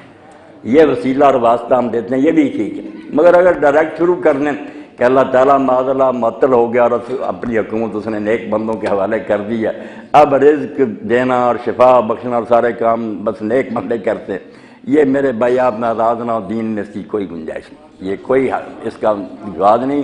یہ پھر اللہ تعالیٰ کی حکومت چھین کر دوسروں کو دینا ہے۔ الا لہ الخلق والامر، دنیا اسی نے بنائی اور اس کا حکم چلتا ہے، اس سے دعا کر سکتے ہیں، وسیلہ اس کے سامنے پیش کر سکتے ہیں۔ اگر ڈائریکٹ بزرگوں سے مانگنا شروع نہ، اس میں بزرگ راضی ہیں، ان کی رضا بھی حاصل نہیں، ہم اپنی طرف سے جو مرضی نعرے ایجاد کر لیں۔ ائمہ اہل بیت علیہ السلام کا میں نے پوری طرح علم پڑھا، اور میں اس کو اپنے لیے سعادت سمجھتا ہوں کہ اہل سنت کے ساتھ ساتھ میں نے ائمہ اہل بیت کی کتابیں اور ان کے فرامین بھی پڑھے۔ ائمہ نے کبھی یہ دعویٰ نہیں کیا کہ ہم رزق دیتے ہیں، شفا بخشیں، جب بھی ایسا ہوا لوگ اس گروہ کو انہوں نے رد کیا کہ نہ، حد سے نہ بڑھو، ہم اللہ کے بندے ہیں، اس کے سامنے سجدے کرتے ہیں، اس سے مانگتے ہیں، تم بھی مانگو۔ اس کے لیے آپ نہج البلاغہ سے لے کر جتنی جی چاہے کتابیں پڑھ لینا، یہ کہیں نہیں آئے گا کہ علی تو ہمیں یہ دے فلاں ہمیں، نہیں، یہی ہوگا کہ اللہ دے، وسیلہ دے سکتے ہیں بحق اہل بیت محمد، اے اللہ رسول اللہ کی حال کے طفیل دے، یہ ٹھیک ہے۔ یہ ایک کوشچن ہے کہ اگر کوئی مسلمان کسی کو کافر کہے تو اس کی کیا شریعت میں اس کی کیا؟ اللہ، بہت اچھا سوال ہے۔ ایک حدیث پاک جو آئی کہ آپ نے فرمایا جو کسی کلمہ گو کو کافر کہتا ہے، اگر وہ شخص کافر نہیں جس کو اس نے کہا، تو کہنے والا پھر کافر ہو جاتا ہے۔ اس حدیث سے بڑا فساد پھیلا ہے، لوگوں نے غلط سمجھا اس کو، جس کی وجہ سے نہ کہہ دیا کسی بیوقوف نے مسلمان کو کافر، تو انہوں نے کہا اچھا میں تو نہیں، تو اب کافر ہو گیا، کافر کی پھر نہ رٹ لگ گئی۔ اب مسئلہ یہ ہے کہ ایک شخص تو بلا وجہ کہتا، جانتا کہ یہ سچا مسلمان ہے، مگر خواہ مخواہ کہتا کہ تو کافر ہے، یہ تو پھر یہی مطلب ہوا کہ وہ اسلام کو ہی کفر کہتا نا۔ مگر اگر اس کے خیال میں ہے کہ یہ شخص مسلمان نہیں، بے شک غلطی سے سمجھتا، مگر اس نے سمجھا کہ یہ مسلمان نہیں، پھر اگر اس کو کافر کہا، اس کو کہتے ہیں تعویل سے، اس کو یہ مغالطہ ہے، بے شک خیال غلط ہو، جیسے کئی لوگ کہتے ہیں شیعہ حضرات فلاں کو کہتے ہیں، میں کہتا ہوں یار بلا وجہ کہتے ہیں نا کہ اچھے وہ مسلمان، مگر ہم انہیں کافر کہتے ہیں تو کافر ہو جاتے، مگر یہ بیچارے کسی غلط فہمی کا شکار ہے ہمارے خیال میں کہ وہ لوگ جو تھے اندر سے ٹھیک نہیں تھے، ظاہر سے مسلمان، اس تعویل کا، اور یہ دونوں چیپٹر جو ہیں امام بخاری نے اپنی کتاب میں باندھے کہ بلا تعویل کہے دوسرے کو کافر تو کہنے والا کافر ہو جاتا ہے، اور اگر تعویل سے کہے کافر نہیں ہوتا۔ اور اس نے یہ بڑا حوالہ دیا کہ حاطب بن ابی بلتہ رضی اللہ تعالیٰ صحابی تھے، بدری تھے، اللہ کے رسول علیہ السلام نے مکہ پر چڑھائی کا ارادہ کیا، اور اس لیے کہ وہ اللہ کا شہر ہے، خون خرابہ نہ ہو، خفیہ رکھنا چاہ کہ پتہ نہ چلے قریش مکہ کو جنگ کی نوبت نہ آئے، مگر انہوں نے جاسوسی کے طور پر خط لکھ دیا۔ اتنے بڑے صحابی سے غلطی ہوئی کہ ان کو خط لکھ دیا کہ رسول اللہ چڑھائی کرنے والے اپنی تیاری کرو، اور وجہ اس کی یہ ہوئی کہ ان کا بال بچہ وہاں تھا، انہوں نے کہا اگر میں یہ احسان کافروں پر کروں تو میرے بال بچے کا خیر، پدری محبت سے غلطی ہوگی، مگر وہ خط حضور کو اللہ کی وحی سے پتہ چل گیا۔ آپ نے علی علیہ السلام کو، حضرت مقداد کو، حضرت زبیر کو کہا کہ گھوڑوں پر سوار ہو، اور روضہ خاک ہے ایک مقام ہے وہاں وہ عورت ملے گی، اس کے پاس خط ہے برآمد کرو۔ جب جا کر اس کو پکڑا اور کہا کہ خط دے، اس نے کہا میرے پاس کوئی خط نہیں، سارا اس کا نام تھا، اور اپنے بالوں میں اس نے نہ گوندا ہوا تھا۔ حضرت علی علیہ السلام نے کہا کہ جس نے ہمیں کہا نہ وہ جھوٹ بولتا اور نہ اس کو غلط اطلاع اللہ کی طرف سے ملتی ہے، خط دے دے، ورنہ اگر تیرے کپڑے اتار کے تیری شرمگاہ میں سے بھی نکالنا پڑا تو میں نکالوں گا، تو رسول اللہ کی بات کو جھوٹا کہتی ہے۔ پھر ڈر گئی اور خط نکال کر دے دیا، وہ خط مدینہ میں آ گیا۔ اب جب وہ خط پڑھا گیا تو حضرت عمر رضی اللہ عنہ نے کہا یا رسول اللہ یہ منافق ہے، ہمیں اس کو قتل کرنے کی اجازت، بدری صحابی کو منافق کہا۔ تو امام لکھتے ہیں بخاری اسی لیے حضرت عمر کافر نہ ہوئے کہ وہ تعویل سے سمجھتے تھے کہ اس کا یہ کام جو ہے نا کافروں کو جاسوسی کرنا یہ منافقوں کا کام ہے۔ ایک مغالطہ تھا، حضور نے فرمایا نہیں، بچوں کی محبت کی وجہ سے بیچارے سے یہ ہوگی، ہے سچا محمد۔ تو مطلب یہ ہے کہ اگر غلط فہمی سے کوئی کسی کو کافر کہہ دے وہ نہیں کافر ہوتا، البتہ مسلمان سمجھتے ہوئے پھر اس کو گالی دے کہ تو کافر ہے، پھر ہو جاتا ہے کہ تو ایک سچے مسلمان کو کافر کہہ رہا۔ یہ کوشچن ہے کہ اہل بیت سے کیا مراد ہے؟ اہل بیت سے مراد نا، اب تفسیر نمونہ بھی آپ پڑھیں، آل محمد اور اہل بیت کو بھی لوگوں نے نا مبہم بنا دیا۔ اصل میں ایک ہی لفظ مختلف موقعوں پر نا مختلف معنی میں استعمال ہوتا۔ ایک موقع تو ہے کہ نبی علیہ السلام نے اپنے پر کملی اوڑھی ہوئی تھی، یہ آئے حسن علیہ السلام، حسین علیہ السلام، امیر المومنین فاطمہ زہرا، آپ نے فرمایا اللہم یہ میرے اہل بیت ان کو پاک کر دی۔ اس حدیث میں تو اہل بیت پھر پہنچن خاک ہی ہے نا۔ ایک جو ہے جس میں آپ نے فرمایا کہ صدقہ محمد و آل محمد کے لیے حرام ہے، یہ شیعہ سنی دونوں مانتے ہیں کہ سارے بنی ہاشم سب کے لیے زکوٰۃ حرام ہے۔ یہاں دائرہ وسیع ہو گیا، یہ جو ہے نا اہل بیت نسب ہو گئے کہ حضور کا سارا خاندان جس سے آپ پیدا ہوئے۔ یہ زکوٰۃ کا مسئلہ پوچھیں کہ جب کہتے ہیں کہ زکوٰۃ حرام ہے آل محمد پر تو صرف ان چار کے لیے حرام ہے؟ نہیں، کل بنی ہاشم اس میں آتے ہیں۔ اس لیے تین معنی ہیں۔ انہوں نے بہت اچھا کیا تفسیر نمونہ والوں کہ آل محمد ہم ضد نہیں کرتے کہ عربی زبان میں پیروکاروں کے بھی آتا ہے، جو کسی شخص کے پیرو، جیسے فرعون تھا، اس کو ماننے والوں کو کہا کہ ہم نے فرعون اور آل فرعون کو غرق کر دیا، تو آل فرعون میں سارے مصری جو تھے اس کے ساتھ وہ سارے تھے۔ یہ موقع کی بات ہوتی ہے کہ کہاں یہ لفظ آیا ہے، اس کا پھر آگا پیچھا جو ہے وہ بتاتا ہے کہ یہاں کون اہل بیت ہیں۔ باقی جو سیدہ زہرا ہیں اور حضرت علی علیہ السلام ہیں، حسن حسین، ان کو سب سنی شیعہ بالکل مانتے ہیں کہ اصحاب القصہ ہیں، اس کملی میں تھے، حضور نے ان کے لیے دعا کی، اس کا کوئی منکر نہیں۔ یہ عقیدہ توحید سے متعلق سوال ہے کہ کیا اہل سنت کے مطابق خدا ہاتھ پاؤں یعنی جسم رکھتا ہے؟ شاید کچھ کتابوں میں یا تو سوالوں سے یہ سوال۔ ہاں یہی باتیں، اسی لیے میں نے شروع میں کہا کہ آپ خدا کے لیے نا سارے اکٹھے ہوں اور بیٹھ کر بات کریں، اور اگر آپ سے حل نہیں ہوتی مجھے اس مجلس میں دعوت دے دیں، بے شک ٹی وی پر ہی ہو، سنی علماء بھی بیٹھتے ہیں، آپ بھی میں حل کر دوں گا کہ بات دونوں کی ایک ہے، عباراتنا شتیٰ و حسن قواعد، لفظوں کا فرق ہے، وہی بات سنی کہتے ہیں، وہی آپ ایک دوسرے کو بدنام کرتے ہیں۔ اب یہ خیال جو ہے نا کہ سنی اللہ تعالیٰ کا جسم مانتے ہیں، کروڑ لعنت ہے سنی پر یہ بہت مانے، کوئی نہیں مانتا۔ بالکل ہر کتاب میں لکھتے ہیں کہ خدا جسم سے پاک ہے، نہ جوہر ہے نہ عرض ہے، اس کی کوئی مثال اور نمونہ نہیں۔ آپ نے سنا ہوا اور آپ کی کتابوں میں لوگ لکھ لیں سنی یوں مانتے نہیں۔ باقی الفاظ آئے بیدہ الملک، اللہ کے ہاتھ میں، قرآن پاک کے الفاظ ہیں۔ آنکھوں کا لفظ آیا کہ وسن الفلک باعیننا، اے نوح ہماری آنکھوں کے سامنے کشتی بنا۔ اب وہاں سارے مانتے ہیں کہ اللہ تعالیٰ کی نہ ہماری طرح آنکھیں ہیں نہ ہماری طرح ہاتھ ہیں، مگر لفظ ہیں۔ ان لفظوں کا پھر حل کرنا پڑتا ہے کہ بھئی ہاتھ سے مراد ہے کہ اس کا اقتدار ہے، اس کی قبضہ میں ہے، ورنہ اس طرح کا ہاتھ نہیں۔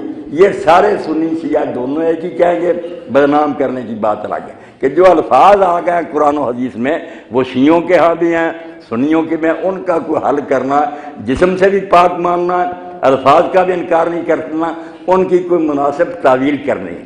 اگر ہے نا اللہ تعالیٰ فرماتا ہماری آنکھوں کے سامنے، تو مطلب ہماری نگرانی میں، میری طرف سے وہی آتی رہے گی، میرے حکم کے مطابق کشتی سے بناتا رہے، ورنہ کوئی ایسی آنکھیں نہیں کہ اللہ ان سے دیکھ رہا۔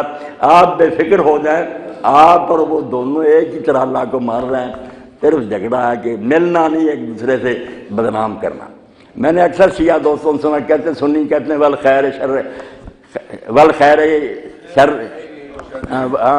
خیر شر من اللہ تعالیٰ، اس کو کہتے ہیں توبہ توبہ، کہتے ہیں نیکی بدی خدا کی طرف سے، اس لیے یہ کافر ہیں، یہ انسان کو مجبور محض مانتے ہیں، اللہ کے عدل کے منکر ہیں۔ بھائی کوئی مسلمان اللہ کے عدل کا منکر ہو سکتا؟ یہ آپ نے 3 اصول دین کے ساتھ بنا، عدل اور امامت، عدل کے سب قائم ہیں۔ جب اللہ کہتا ہے قائم بالقسط، میں عدل پر قائم ہوں، کوئی بات میری ظلم والی نہیں، کون اس کا منکر ہو سکتا؟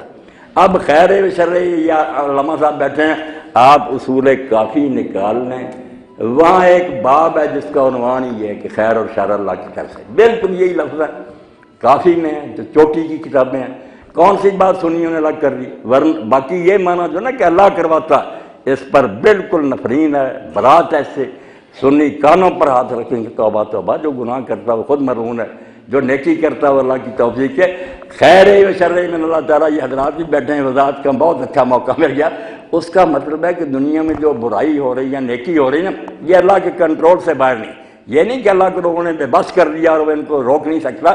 مطلب یہ ہے کہ اگر وہ نہ کرنے دینا چاہتا، انسان کو مجبور بنا کے رکھتا، تو کوئی انسان گناہ نہیں کر سکتا، مگر اس نے چونکہ خود آزادی دی کہ تمہیں میں نے فعل مختار بنایا، اما شاکرا و اما کفورا، جو چاہے شکر گزار بنے تو چاہے نہ شکرا۔ تو یہ دن خیر و شر اللہ کی طرف سے، یعنی یہ اختیار اللہ کی طرف سے ملا۔ میں اگر برائی کرنے گالی دیتا ہوں، اگر اللہ نے مجھے طاقت نہ دے کہ خود چیز بولنے کی، میں کس طرح گالی دے سکتا ہوں؟ اور اگر نیکی کرتا ہوں، یہ طاقت بھی اللہ نے دی ہے، آگے استعمال بندے کا اپنا۔ سنی بھی یہی کہ وہ کبھی نہیں کہا کہ اللہ کرواتا، ایسا اس کا کوئی عقیدہ نہیں۔ اختیار اللہ کی طرف سے ہے، اس کے قابو میں ہے۔ اب اگر برائی کو شخص کرتا، اس کے لیے کیا ہے؟ اللہ کا اصول تخلیہ، کہ راستہ چھوڑ دیتا، نولی ما تولا، جدھر کو وہ دفع ہونا چاہتا ہے ہم اس کا راستہ چھوڑ دیتے ہیں، روکتا نہیں۔ روکنا چاہے روک سکتا، وہ کہتا اگر میں چاہوں ساری دنیا کو ولی بنا دوں، مگر پھر اختیار کیا ہوگا، امتحان کا کیا بنے گا؟ میں نے چھٹی دے رکھی، تو جدھر جانا چاہتا راستہ چھوڑ دیتا۔ نیکی کرنا چاہے تو اس کے لیے توفیق ساتھی بن جاتا ہے، اس کی مدد کرتا ہے، نیکی میں توفیق دیتا ہے، بدی میں صرف یہ کہ اس سے اگر وہ ہو جاتا کہ کرتا ہے تو کر رہے، پھر انجام تو دیکھ لے گا۔ یہ معنی ہے خیر شر میں اللہ تعالیٰ کا کہ نیکی اور بدی دونوں کے لیے اختیار جو ملا ہوا نا، یہ ہم نے اللہ سے چھین لی نہیں، یا نہ اس کو بے بس کر دیا۔ وہ نیک و بد دونوں کو چاہے تو جکڑ کے رکھ سکتا، اگرچہ ایسا کرتا نہیں۔ یہ اگلا سوال جو ہے، یہ سوال تو کم لیکن کسی شیعہ کی طرف سے شکوا جاتا ہے، شکوا نہ کریں کہ اہل سنت علماء غالیوں اور نصیریوں کے عقائد کو پڑھ کے اور وہ سمجھتے ہیں کہ یہ شیعوں کے عقائد ہیں۔ بالکل اس میں کوئی شک نہیں۔ بہت سے لوگ نا چند لوگوں کی برائی سارے گروہ کے ذمہ لگا دیتے ہیں، جو ایسے غالی اور بے دین لوگ، ان کا سارے شیعوں پر کیوں الزام لگانا؟ ویسے یہ بات آپ مانیں گے کہ زیادہ جو لوگ ہیں نا شیعہ، ان میں ذاکر لوگوں نے غلو پھیلا دیا۔ یہی ہے کہ اللہ تعالیٰ جو ہے نا بس برائے نام ہے، اب علی ہے ساری دنیا کے مشکل سے حاضر ہے، یہ بات آپ کو ماننی پڑے گی۔ وہ نصیریوں والا عقیدہ پھیلا دیا ہے، اور زیادہ لوگوں میں وہ رچا ہوا ہے، اس کا انکار نہ کرے، مذہب میں نہیں ہے۔ اگر کہنا شیعہ مذہب نہیں، ویسے پاک شیعہ مذہب کی کتابوں میں جو توحید بیان ہوئی، سنیوں کو اس کی ہوا بھی نہیں لگی، ایسی پاک توحید ہے۔ مگر افسوس یہ ہے کہ یہ بھی اس پر قائم نہیں رہتے۔ ایک طرف تو ہے کہ قیامت کو بھی اللہ نظر نہیں آئے گا، واقعی کہتے ہیں وہ غیر مرئی، اگر نظر آ جائے تو مجسم ہو گیا، مگر پھر کہتے ہیں کہ علی خدا ہے۔ بھئی ادھر کہتے ہو نظر ہی نہیں آ سکتا، ادھر ایک شخص نظر آ رہا ہے، پیدا ہوا ہے، قبر بنی اس کی، اولاد ہوئی ہے، اس کو کہتے کہ اس کی شکل میں اللہ ہی کا۔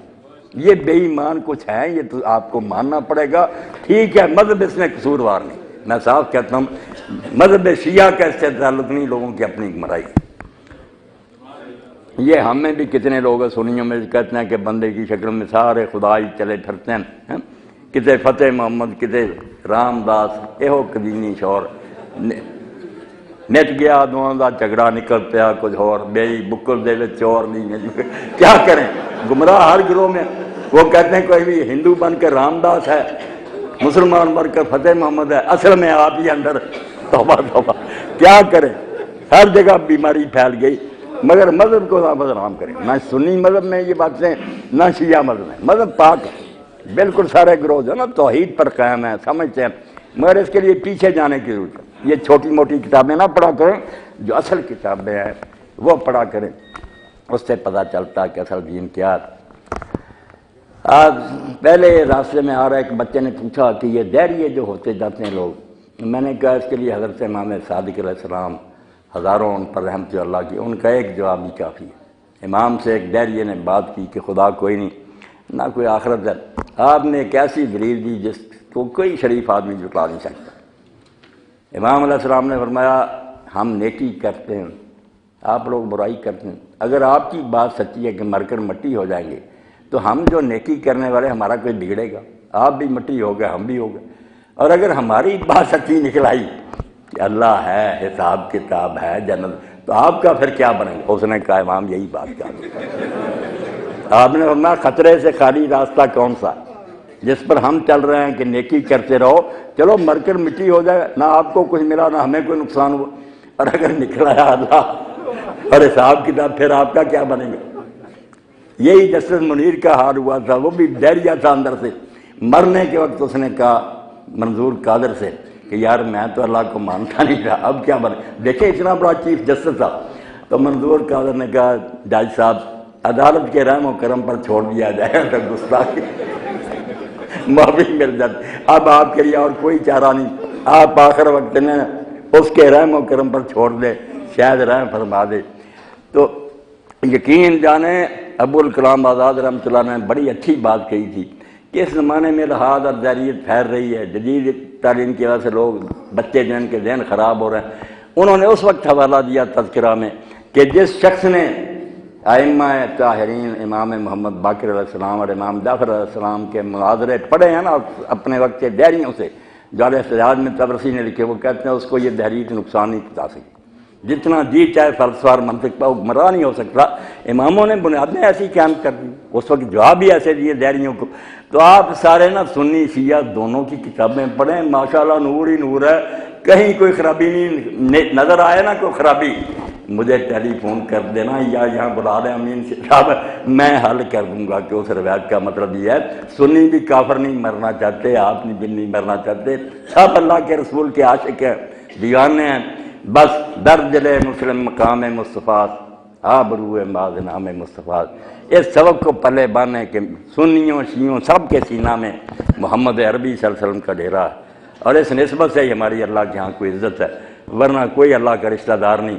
اس نسبت کا لحاظ کریں، بہت محبت کریں اس وجہ سے کہ یہ بھی حضور کے ماننے والا ہے۔ ایک پھول کی آپ پتیاں، بالکل شیعہ اگر میرے سامنے، اس میں سے مجھے حضور کی خوشبو آ رہی، میرے آقا کا نام لیتا ہے، سنی بیٹھا ہوا، بریلی بیٹھا ہوا، باقی مسئلے جو چاہے کرے، جب حضور کا نام آئے گا وہ جان قربان کرنے کے لیے ہوگا۔ تیرے نام پر کروں جان فدا، نہ یہ جان فقط دو جہاں فدا، نہیں اس سے بھی میرا جی بھرا، کروں کیا کروڑوں جہاں نہیں۔ اللہ کے رسول کی شان اور مرتبہ کو کم ہے، اللہ کے لیے اس نسبت کو پہچانیں اور اس کا لحاظ کر کے ہر کلمہ گو کے ساتھ محبت کریں۔ خارجی جن کے بارے میں نے عرض کیا کہ علی علیہ السلام کو کافر کہتے تھے، فرمایا نہ مسجدوں سے روکوں گا، نہ وظیفہ بند کروں گا، نہ تمہارے ساتھ جنگ کی ابتدا کروں گا۔ اور لوگوں نے جب ابن ابی شیبہ لکھتے ہیں صحیح سند کے ساتھ پوچھا یہ مشرک ہیں تو کافر کیا ہے؟ فرمایا شرک سے تو بھاگے۔ انہوں نے کہا کیوں اس کے ساتھ تم نے صلح کی ہے؟ کہا منافق ہیں۔ فرمایا منافق اللہ کو یاد نہیں کرتے، بہت کم یاد کرتے ہیں، ان کی مسجدوں میں جا کے رات کو دیکھو تہجد کی نماز میں شاید کی مکھیوں کی طرح بنبھرات اللہ کو یاد کر رہے ہیں۔ تو فرمایا کیا ہے؟ فرمایا اخواننا بغاوتنا، ہمارے بھائی ہیں، پھر میرے خلاف بغاوت انہوں نے کر لی ہے، کافر نہیں ہو گئے۔ ان ائمہ کا لحاظ کرو جنہوں نے اپنے ایسے دشمنوں کو جو کافر کہتے تھے انہیں بھی مسلمانہ، یہ تو اچھے بڑے حضور کا نام لینے والے اہل بیت کا، اس بات کو اگر آپ نے میری زبان سے سن کر مان لیا نا تو آپ کر میرے دل میں یہ بیٹھ گئی تو اتحاد امت کی راہ ہموار ہو جائے گی۔ اور اگر دلوں میں یہی بیٹھا رہا نا کہ سنی یہ کہتے ہیں سنی یہ، جیسے سوال کیے نا، میں کہتا ہوں ایسے اور بھی ہیں نا سنیوں کے بارے میں پوچھ لیں، میں وضاحت کروں گا۔ نہ وہ خدا کو جسم مانتے ہیں، نہ کوئی انسانوں کی طرح مانتے ہیں، لیسا کمثلہ شیء، اس کی مانند کوئی شے نہیں، احد ہے وہ، یکتا اور بے مثال۔ کون سنی اس کا منکر ہے؟ سنی سنائی باتوں پر رہا۔ ایک بات جس کی وضاحت میں خود ہی کروں، ہمارے اہل سنت کے بزرگ جو ہیں صدیوں سے یہ لکھتے آتے ہیں کہ شیعوں میں ایک مسئلہ بدا کا ہے۔ اب بدا ہے تو بڑی گندی ہے کہ کسی کو نئی بات سوجے، پہلے علم نہیں تھا، اب پتہ چلا کہ یہ بات تو غلط ہے، یہ صحیح، یہ اللہ کے لیے ماننا اگر لفظوں پر رہیں، خود شیعہ عالم بھی مانتے ہیں، پھر تو اللہ تعالیٰ جاہل ہوا کہ پہلے خبر نہیں تھی ملا، نہیں، وہ لعنت بیچتے ہیں کہ اگر یہ مطلب لیا جائے تو ہم 1000 مرتبہ اس پر لعنت، ایسا بدا نہیں ہم مانتے۔ اب لفظ بدا کا آ گیا، مگر جب لکھا نا علامہ احسان علی زیر وغیرہ نے کہ اصول کافی میں بدا ہے، اللہ کو علم نہیں ہوتا، میں نے کہا یار آگے ہی لکھا ہوا کہ امام علیہ السلام سے پوچھا کہ اللہ کو کوئی نئی بات سوچی ہے، کہ پہلے انہوں نے کہا جو یہ کہے وہ اسلام سے خارج ہے، کافر ہے۔ اللہ کا علم ازلی اور قدیم ہے، وہ ہمیشہ سے جانتا ہے ہر چیز، کوئی نئی بات سمجھ میں نہیں آتی۔ اب بات کیا تھی؟ سنی اس کو کہتے ہیں تقدیر معلق، کہ اللہ تعالیٰ نے کچھ چیزیں پینڈنگ رکھی ہوئی ہیں کہ جو آدمی صدقہ کرے گا اس کی عمر بڑھا دی جائے گی، جو والدین کے ساتھ نیک سلوک کرے گا اس کی عمر میں اضافہ ہو۔ یہ نئی بات نہیں سمجھ میں آئی، پہلے لکھ رکھا ہے کہ اگر صدقہ کر دے گا تو یہ ہو جائے گا۔ اس لیے کشمیر کے ایک راجہ نے پوچھا ایک مسلمان عالم سے کہ تقدیر بدل جاتی ہے؟ آپ بھی سمجھ لیں، انہوں نے کہا بدل جاتی ہے اگر در تقدیر باشد، اگر بدلنا ہی تقدیر میں لکھا نا پھر بدلتی ہے، اور جس کو لکھ دیا نا قطعی مبرم کہ ایسا ہی ہوگا نہیں بدل سکتی۔ جس کو خود ہی لکھا کہ یہ ہے اس کی عمر 60 سال ہے مگر خیرات کر دے گا 70 کر دی جائے گی، یہ نئی بات کوئی نہیں، حکم میں گنجائش رکھی ہے۔ اور اس کے لیے آپ ایک واقعہ مجھ سے سنیں جو بدائی ہے اور سمجھیں یہ تقدیر ملک کی پینڈنگ تقدیر۔ حضرت مظہر ثانی لکھتے ہیں کہ عیسیٰ علیہ السلام جا رہے تھے ہواری ساتھ سے، تو ایک جگہ شادی ہو رہی تھی، تو عیسیٰ علیہ السلام نے اللہ تعالیٰ کی اطلاع سے یہ بات کہی کہ یہ دولہا جو ہے نا شب زفاف، جب یہ خاوند جی اکٹھے ہو جائیں شب عروسی مر جائے گا، اس کی موت ہوگی۔ کچھ دن کے بعد وہاں سے گزرے اور پوچھا کوئی حادثہ ہوا؟ لوگوں نے کہا کوئی حادثہ نہیں ہوا۔ انہیں کیا خبر تھی، کیوں پوچھ رہے؟ فرمایا میں دولہا سے ملنا چاہتا ہوں۔ دولہا سے ملے، اس سے پوچھا کہ بیٹا کوئی بات ان دنوں میں ہوئی؟ انہوں نے کہا حضرت میں نہیں جانتا، آپ کیوں پوچھ رہے ہیں؟ کوئی بات نہیں ایسی، مگر یہ ہوا کہ میں اور میری بیوی جب اکٹھے ہوئے طرح طرح کے کھانے چنے ہوئے تھے، اس وقت ایک سائل دروازے پر آیا مسکین، اس نے کہا اللہ کے لیے مجھے کھانا دو، تو میری بیوی نے کہا کہ ایسے کھانے شخص نے خواب میں بھی نہیں دیکھے ہوں گے، کھانا لے جا اس کو دے۔ تو کھانا میں نے دیا اور صبح یہ دیکھا کہ میرا بستر جب طے ہوا نا تو اس پر ایک سیاہ ناک سانپ تھا جس کے منہ میں وہ حلوہ ٹھونسا ہوا تھا اور مرا پڑا تھا۔ آپ نے فرمایا ہاں حکم تو جاری ہو گیا تھا مگر اس صدقے نے اس کو بچا لیا۔ اس لیے اس کو بدا کہہ لیں یا اس کو تقدیر معلق کہہ لیں، دونوں پارٹیاں مانتی ہیں، لفظوں کا ہیر پھیر ہے، مگر جو پڑھتے نہیں نا ایک دوسرے کا یا ان کی نیتیں خراب ہیں کہ لڑاتے رہیں لوگوں کو، وہ بات بننے نہیں دے۔ اللہ سب کو ہدایت دے، دین کو سمجھیں اور بھائیوں کے محبت سے پڑھیں۔ اگر کوئی شیعوں کی کتاب لے لے اور کہے نشان لگانے ہیں، مناظرے کرنے، بحثیں، پھر تو لوگوں نے قرآن مجید پر بھی اعتراض کیے۔ 114 اعتراض ہیں جو ستیار الپرکاش میں سوامی دیانند جی نے کیے، اردو ترجمہ لے لیا، قرآن میں آتا اللہ مکر کرتا، اس نے کہا مسلمانوں کا خدا تو فرا لیا۔ اب اعتراض کرنے پر آ جائیں، ہر بات پر ہو، نیت نیک ہو تو صحیح طریقہ سے سوچیں اور شیعہ سے ہی پوچھ رہے ہیں یار تمہاری کتاب میں یہ تم کیا کہتے ہو، جو مانا وہ بتائیں، آپ کو پتہ چل جائے گا۔ یہ تو بہت اچھی بات سنیوں کا بھی آپ کو کوئی نظر آئے نا بخاری مسلم میں، تو میری طرف آپ رجوع کر لیں، میں آپ کا خادم ہوں، میں حل کر دوں گا۔ آپ خود کہ واہ سبحان اللہ، یہ تو بات ٹھیک ہی ٹھیک ہے۔ جب نیت میں خلل ہو کہ صرف اعتراض کرنے وکیلوں کی طرح صلح نہیں ہو سکتی۔ دو باتیں یہ میرے بھائی قبول کر لیں علماء حضرات کہ روایت شیعوں کی ہے سنیوں کی، پہلے یہ پتہ کریں کہ وہ گروہ اس کو صحیح مانتا۔ اگر اس کے وہاں خود کہیں کہ یہ ضعیف اور موضوع من گھڑت ہے، بے شک ہماری کتابوں میں لکھیے اس کے بیان کرنے والے جھوٹے ہیں، ان کی جان چھوڑو۔ جب وہ خود ہی کہتے ہیں کہ ہم اسے دستبار کیوں ان کے گلے پڑتے ہو؟ اور اگر صحیح ہے تو پھر اس کے بعد پوچھو کہ اس کا مطلب تم کیا لیتے ہو۔ جو معنی اور مراد سنی بیان کریں، اس پر اگر کوئی سوال ہو سکتا تو کریں۔ آپ اپنی طرف سے ایک سوال معنی گھڑ لیں، اس پر بحث کرتے جائیں تو پھر جنگ ختم نہیں ہوگی۔ وہ بھی شیعوں کے ساتھ یہی کریں کہ شیعہ علماء سے پوچھیں کہ یہ تمہاری کتاب میں روایت ہے، تم قبول کرتے ہو یا رد کرتے ہو؟ اگر آغا صاحب کہہ دیں یار ہمارے علماء خود کہتے ہیں یہ ضعیف ہے، بے شک کافی میں یہ کوئی صحیح نہیں، تو مسئلہ ختم ہو گیا۔ اگر انہوں نے کہا بدا کی طرح کہ روایت ٹھیک ہے، پھر معنی ان سے پوچھیں۔ جب انہوں نے بتایا یار وہی بات ہے تقدیر ملک والی، تو صلح ہوگی۔ اور اگر غلط روایتیں بیان کرنی تو دونوں فریقوں کے ہاں ایک آدھی نہیں ڈھیروں ہیں، موضوع من گھڑت دفتر بنے ہوئے ہیں، ان کو نہ لے کر بحث کیا کریں کہ سنیوں کی فلاں کتاب میں، سنیوں کی کتابوں میں بہت سی جعلی اور آپ کی کتابوں میں بے شمار ہیں جو ساتھ ساتھ لکھا کہ یہ نہیں صحیح روایت۔ روایت صحیح ہونی چاہیے اور معنی وہ لینا چاہیے جو گروہ خود لکھتا، پھر انشاءاللہ صلح ہی۔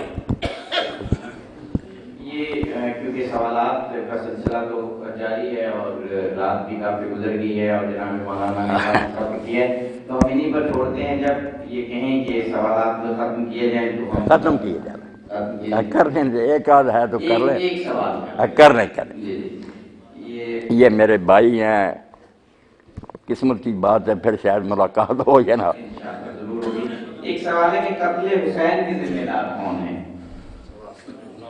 اب سنی حضرات جو ہے نا وہ کتاب میں لکھتے ہیں قاتلان حسین کا مذہب مشکور لکھنوی وغیرہ، تو وہ خط پیش کرتے ہیں کہ جو کوفہ کے لوگوں نے لکھے تھے نا، وہ عربی زبان میں بھی فارسی ان میں ہوتا ہے کہ آپ کے شیعہ بلا رہے ہیں آپ کو۔ وہ کہتے ہیں دیکھو انہوں نے شیعوں نے کلیئر لکھا اور وہی آپ کے سامنے آئے، اس لیے اس سے بڑا ثبوت کیا کہ شیعہ ہی قاتل ہیں۔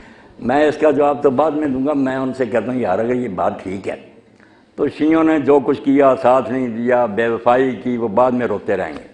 مگر اس سے جو نتیجہ نکلتا کہ جب انہوں نے صاف لکھ دیا کہ شیعہ بلا رہے ہیں، تو امام حسین اگر شیعوں کو اپنا نہ سمجھا کیوں جاتا؟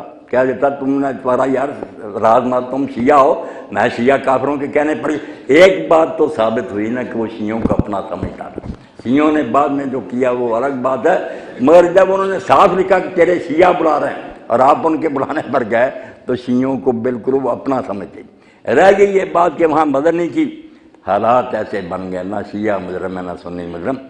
اگر ابن زیاد دن کے وقت میں شہر میں داخل ہوتا ہوں، کیونکہ یزیدی لوگوں نے لکھ دیا نا یزید کو کہ آپ کا گورنر جو ہے نعمان بن بشیر سختی نہیں کر رہا، حضرت مسلم کے ہاتھ پر لوگ بیعت کر رہے ہیں، تو اس نے گورنر تبدیل کر دیا اور ایسے قصاب کو بھیجا جس کے بارے میں کوفہ جانتا تھا کہ زیاد اور اس کا بیٹا عبید اللہ جو ہے تو یہ حرامی ہے۔ انہوں نے لوگوں کو درختوں پر لٹکایا تھا، ہاتھ پاؤں کاٹے، لوگ اس کے ظلم کو جانتے تھے، کانپتا تھا شہر۔ وہ شہر میں داخل ہوا تھا رات کے وقت ہے، کوفے والوں کو کوئی بے وفا نہ کہے، حالات ایسے بن گئے، کیا کرتے وہ بیچارے۔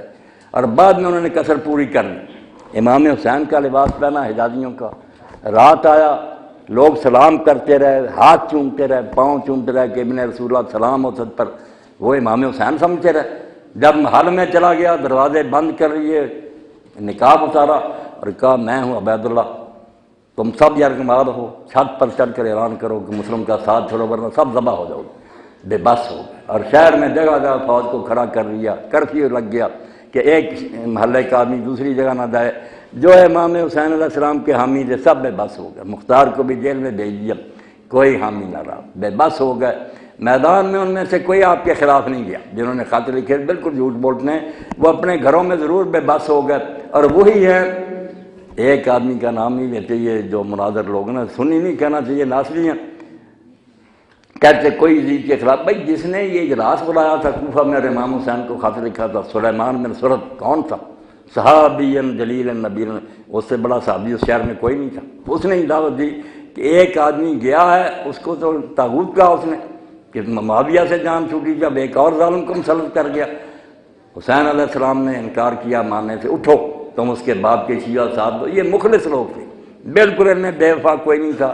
اور یہی بعد میں جب کچھ شکنجہ ڈھیلا ہوا تو پھر اسی سلیمان بن سرد نے اجلاس بلایا کہ ہم نے امام کو بلایا تھا مگر یار وقت پر مدد نہ کر سکے، حکومت نے بھی بس کر لیا، اب دو ہی راستے ہیں کہ یا بدلہ لینے کے لیے جانے دو یا بدلہ لے لو۔ پھر یہ 4000 آدمی کربلا شریف کیا، امام کی قبر پر ساری رات روئے، پھر شام کو روانہ ہو گئی۔ عین الوردا کا واقعہ کہلاتا، وہ خط لکھنے والوں کی باتیں کرتے ہیں، وہاں یہ سارے پھر شہید ہو گئے۔ اور مختار نے جیل میں سے نے لکھا کہ ان بدماشوں سے تم نہیں نبٹ سکتے، تم نیک لوگ ہو، میرا انتظار کرو، میں جیل سے رہا ہوں گا تو ان سے نپٹوں گا۔ مگر انہوں نے کہا نہیں تیرے بھی پتہ نہیں مقاصد کیا ہے، ہم بے صبر ہو گئے کہ اگر موت اس حال میں آ گئی اللہ کو کیا منہ دکھائیں گے کہ ہم نے فرزند رسول کی مدد نہ کی۔ بیچاروں نے جان دے دی بدلہ لینے کے لیے، وہ منہ پر جو سیاہی ملی گئی دھو دی، اس کا ذکر نہیں یہ لوگ کرتے۔ اور مختار جب آزاد ہوا، اب اللہ نے درمیان میں بات آئی کہ جو کرنا اس کو روک کوئی نہیں سکتا۔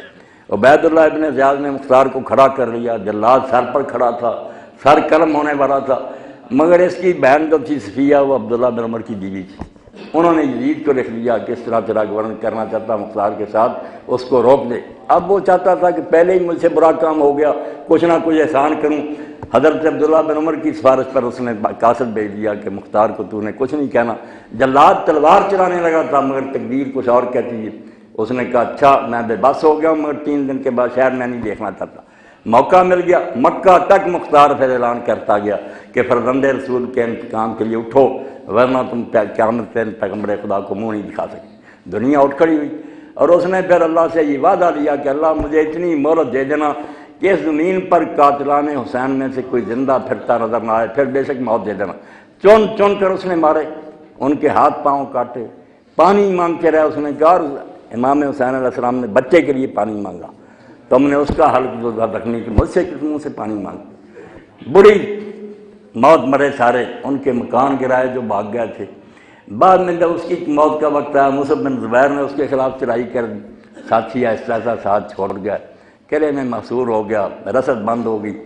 آخر میں اس نے خوشبو لگائی جو میت کو لگائی جاتی ہے، کفن پہنا، میدان میں آ گیا۔ اس نے کہا مصعب میں نے جو اللہ سے وقت لیا تھا نا کہ قاتلان حسین زمین پر نہ چلتے، اب ان میں سے کوئی نہیں رہا، اس لیے مجھے زندگی کی خواہش نہیں، میرے ساتھ جو کرنا چاہتے ہو۔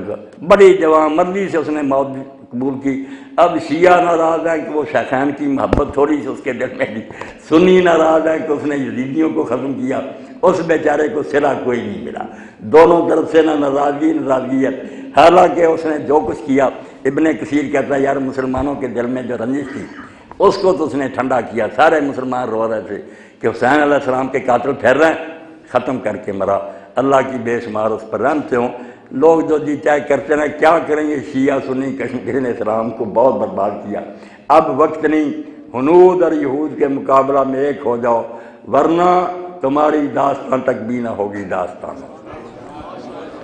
یہ حاضرین گرامی ظاہر سارے سوالات تو اکوموڈیٹ نہیں کیے جا سکتے، جتنے سوالات ہیں واقفان حال یہ بتا دیں کہ جو مولانا کی سائٹ بتائی ہے الکتاب.com، اس پر ان سوالات کے جوابات موجود ہیں، اور یقیناً سائٹ میں ضرور ایسی کوئی وہ فیسلٹی ہوگی کہ جو آپ سوال بھی ڈال سکتے ہیں۔ نمبر بھی کاشف بے شک دے دیں، نمبر بھی دے دیں جب بھی چاہے دوسرا پوچھیں۔ یہ مولانا صاحب ٹیلی فون پر، جناب مولانا اسحاق مدنی صاحب ٹیلی فون پر جمعرات صبح 9 تا 12 بجے سوالات کے جواب دیتے ہیں۔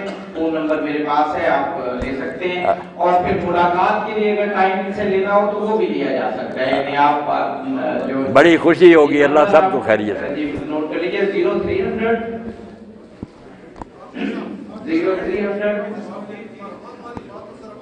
7941757 خیر کرے 79415757۔ یہ میں دوبارہ بولتا ہوں 0300